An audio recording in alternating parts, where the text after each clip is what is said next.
Hello everyone, আমি কামনা। তোমরা সবাই কেমন আছো? আশা করি ভালোই আছো। আমিও চলে আসলাম আবার একটা নতুন মিনি ব্লগ নিয়ে। আর আজকে কিন্তু আমি যাচ্ছি ইসকন মন্দিরে। আর আমার সাথে যাচ্ছে আমার বুনু এবং আমার বান্ধবী। এই তো মন্দিরে চলেও আসলাম। প্রথমে এসে ভেবেছিলাম মন্দিরে হয়তো খুব একটা বেশি ভিড় নেই, কারণ বাইরে খুব বেশি লোকজন ছিল না। তবে ভেতরে যাওয়ার পর দেখি অনেকটাই ভিড় আছে, কারণ তখন সন্ধ্যা আরতি হচ্ছিল, তাই সবাই মন্দিরের ভেতরেই ছিল।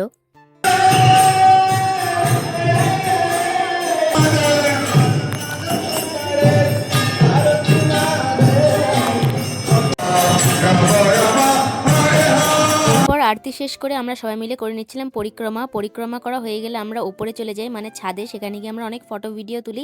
আর এই যে হচ্ছে আমার বুনু আর বান্ধবী। তারপর ফটো তুলে নিচে নেমে এসে দেখি একটা বম্মা সবাইকে তিলক পরিয়ে দিচ্ছে, তাই আমি বললাম আমাকেও একটু তিলকটা পরিয়ে দাও, তাই আমাকেও পরিয়ে দিল। ইসকন মন্দিরে কিন্তু রাধা গোবিন্দ ছাড়াও অনেক ধরনের মন্দির আছে, তাই আমরা সবগুলো মন্দিরে প্রণাম করে নিলাম। আর তোমাদের কাছে একটা রিকোয়েস্ট, তোমরা কিরকম ভিডিও দেখতে চাও সেটা প্লিজ আমাকে জানিও। যাই হোক, আজকের মতো এইটুকুই। ভিডিওটা ভালো লাগলে লাইক কমেন্ট করে দিও এবং নেক্সট ভিডিও দেখার জন্য সাবস্ক্রাইব করো। তো চলো আজকের মতো টাটা, রাধে রাধে।